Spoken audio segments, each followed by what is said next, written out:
Pemirsa, pasangan suami istri ditemukan tewas dengan luka tembakan di rumahnya di Dusun C9, Desa Sungsang 4, Kabupaten Banyuasin, Sumatera Selatan. Selain membunuh korban, kawanan perampok juga menggasak perhiasan emas dan uang milik korban.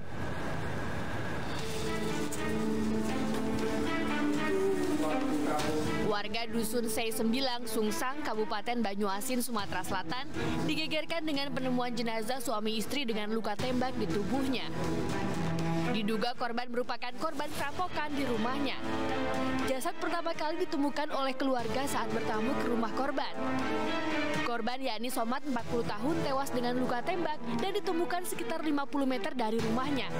Sementara istrinya Ida 40 tahun ditemukan di bagian bawah rumah. Jasad keduanya sudah membusuk dan diperkirakan sudah lebih dari 2 hari.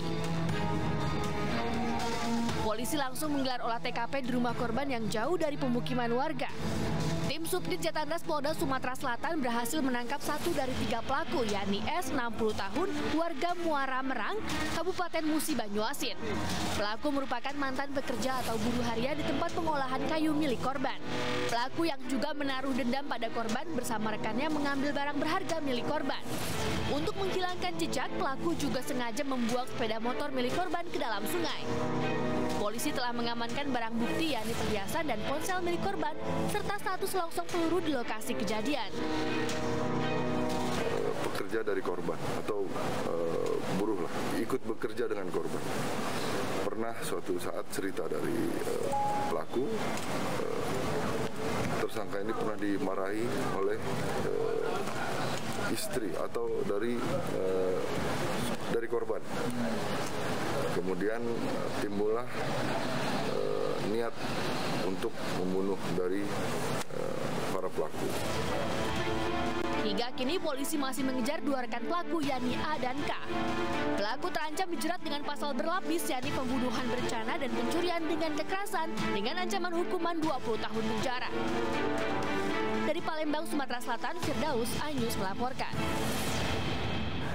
Ya pemirsa, untuk membahas lebih lanjut mengenai Pak Sutri yang tewas dirampok di Banyuasin, kita telah bergabung dengan Kasubdit Jatanras Polda Sumatera Selatan, ada Kompol Agus Prihandinika. Halo, selamat pagi Pak Agus. Apa kabarnya Bapak? Alhamdulillah baik. Ya, terima kasih Pak atas waktunya bersama dengan kami. Pak, ini bagaimana perkembangan terbaru dari kasus ini? Apakah pelaku sudah berhasil ditangkap? Tadi kan sudah dikatakan bahwa 1 dari 3 pelaku ini berhasil ditangkap. Lalu bagaimana dengan 2 pelaku lainnya, Bapak? Ya, sempat kami sampaikan, jadi saat ini 1 pelaku sudah kita tangkap dan sudah kita lakukan penahanan. Kemudian yang 2 lagi tim di lapangan sedang melakukan pencarian.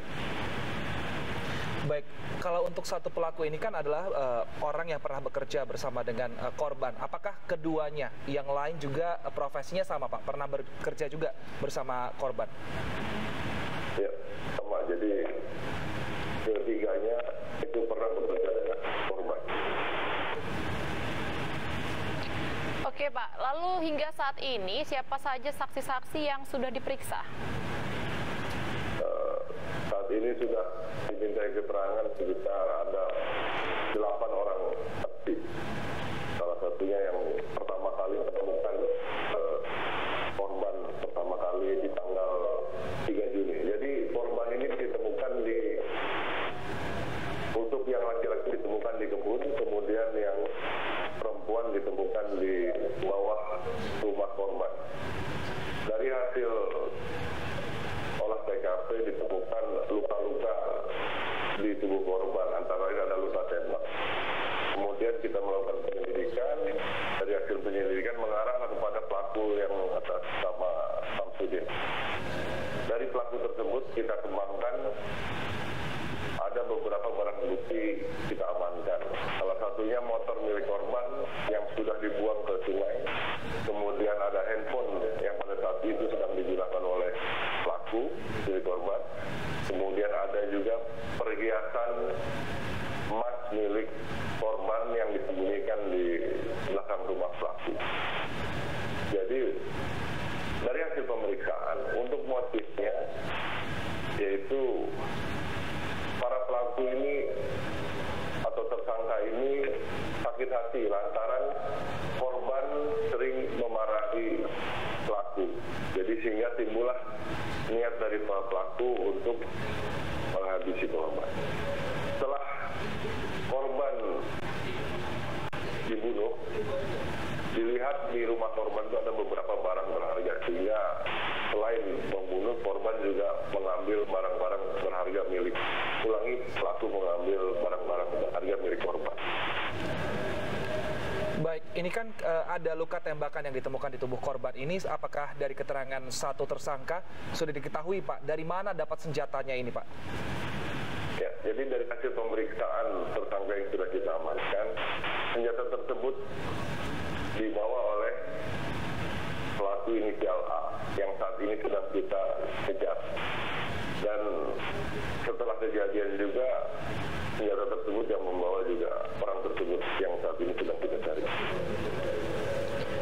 Baik, Pak Agus, apakah pelaku sudah mengincar rumah sebelumnya, rumah korban, atau bagaimana? Karena kan memang kejadiannya ini adalah di rumah korban. Bagaimana bisa pelaku akhirnya datang ke rumah korban dan melakukan aksinya di sana? Ya, jadi pelaku ini memang merupakan pekerja dari korban. Jadi sering ke rumah korban. Mungkin seminggu sekali dia ke rumah korban untuk kerja. Kerjanya terkait dengan memotong kayu dan mengolah kayu. Karena pelaku pernah dimarahi dan sering dimarahi.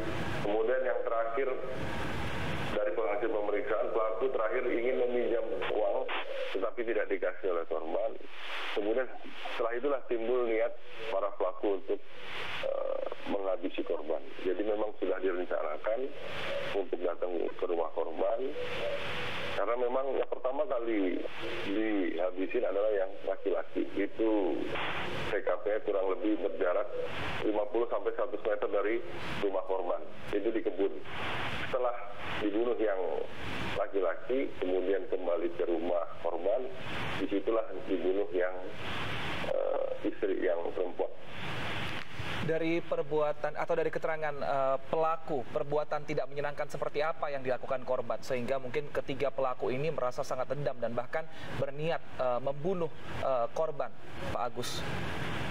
Kalau dari hasil pemeriksaan tersangka yang sudah kita dapat, jadi sering pada saat pelaku ini kerja, sering dimarahi karena kerjaannya kurang bagus, atau mungkin yang terakhir sekali itu adalah ingin meminjam uang, tidak dikasih karena kekecewaan tersebutlah pelaku berniat membunuh. Baik, terima kasih Pak Agus atas informasinya. Kita harapkan semoga pihak kepolisian segera menangkap dua pelaku lainnya sehingga juga tidak meresahkan masyarakat dan kasus ini bisa diselesaikan. Terima kasih Pak Agus, sehat selalu Pak. Terima kasih Mas. Baik pemirsa, kita ke informasi lainnya. Kehabisan uang saat berlibur di Bali, seorang warga negara asing asal Rusia nekat mencuri sepeda motor di kawasan Ubud, Bali. Ya ampun, ini pelaku kemudian akhirnya ditangkap oleh pihak kepolisian dan juga diamankan. Nah, ini pelaku saat ini sudah diamankan namun ternyata sering mengamuk di sel tahanan, Baby.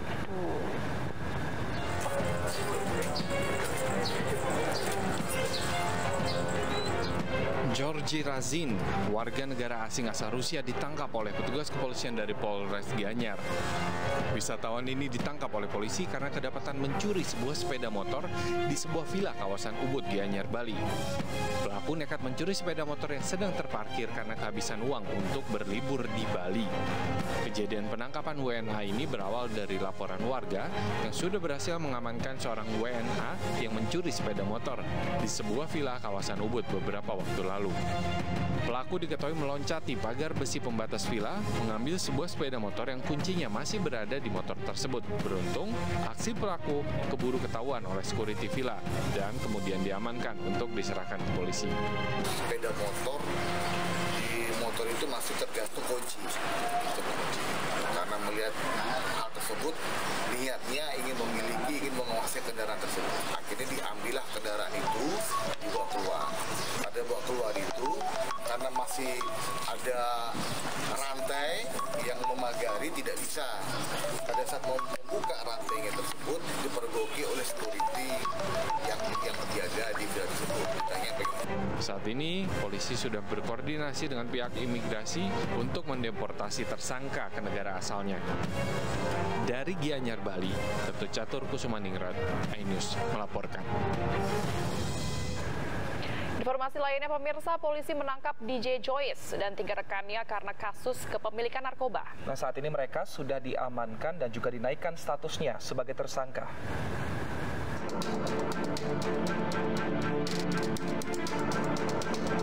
Polisi menangkap disjoki Anissa Khoirunisa atau yang lebih dikenal dengan nama DJ Joyce karena kasus narkoba. DJ Joyce ditangkap Polres Metro Jakarta Selatan saat menggelar pesta narkoba bersama 3 rekannya di sebuah rumah indekos di kawasan Kemang, Jakarta Selatan. Polisi menyita barang bukti sabu, tramadol, dan alprazolam. Pengguna atau penyalahguna narkotika. 2 klip sabu tersebut totalnya 0,71 gram. Dapat kami sampaikan juga bahwa keempat orang tersangka tersebut itu bernama inisial. Yang pertama Aceh. Aceh yakni yang berprofesi dia juga sebagai DJ atau disc jockey. Kemudian yang kedua bernama inisial IS. Kemudian yang ketiga bernama inisial NU. Kemudian yang keempat bernama inisial FE. Joyce dan 3 rekannya sudah ditetapkan sebagai tersangka dan mengaku mengonsumsi narkoba sejak tahun 2018. Polisi kini memburu bandar yang menyuplai para tersangka yang beroperasi di wilayah Jakarta Timur. Dari Jakarta, Dan Helmi Sajangbati, iNews melaporkan. Sedang mengeruk sampah menggunakan alat berat, petugas unit pelaksana kebersihan badan air dikejutkan dengan penemuan mayat yang mengapung dan terbungkus karung di Kali Pesanggerahan Kebayoran Lama, Jakarta Selatan. Nah, diduga mayat ini merupakan korban pembunuhan sehingga masih diselidiki oleh pihak kepolisian.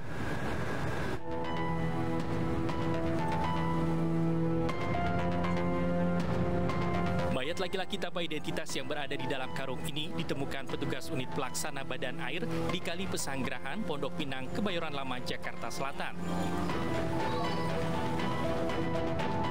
Petugas kepolisian unit identifikasi Polres Metro Jakarta Selatan yang tiba di lokasi langsung melakukan olah tempat kejadian perkara guna mengetahui secara pasti penyebab kematian korban. Operator alat berat yang pertama kali mengangkat mayat ini terkejut saat mengangkat karung yang berisikan mayat, kemudian dirinya kembali mengembalikan posisi mayat ke dalam air. Saya sendiri yang mengoperasikan alat berat ini ada berupa karung, saya garuk itu pakai beko. Dan ketika kita ke atas, itu posisi diduga kira-kira mayat, tapi kita nggak berani kita masih mayat apa enggaknya, cek sama teman. Tadi karena kita posisinya shock, saya takut juga, jadi kita kembali lagi posisi ke air itu, bungkusan karungnya. Kondisi mayat pada saat itu ya masih terbungkus di dalam karung, tetap kita identifikasi ident dalam pemeriksaan, segera kita bawa ke rumah sakit untuk dilakukan pemeriksaan atau dilakukan forensik. Sosok jenazah. Untuk penyelidikan lebih lanjut, jenazah langsung dilarikan ke Rumah Sakit Fatmawati untuk diotopsi. Dari Jakarta, Helmi Sajangbati, iNews melaporkan. Hati-hati saat berujar, salah-salah justru Anda bisa ditangkap karena perkataan Anda. Seperti yang terjadi di Makassar, Sulawesi Selatan, 2 perempuan ditangkap karena menghina polisi. Nah, kedua perempuan ini awalnya memprotes penangkapan anggota keluarganya atas tuduhan kasus pencurian. Nah, namun ternyata karena emosi, ini perempuan ini meluapkan kata kasar dan juga ujaran kebencian.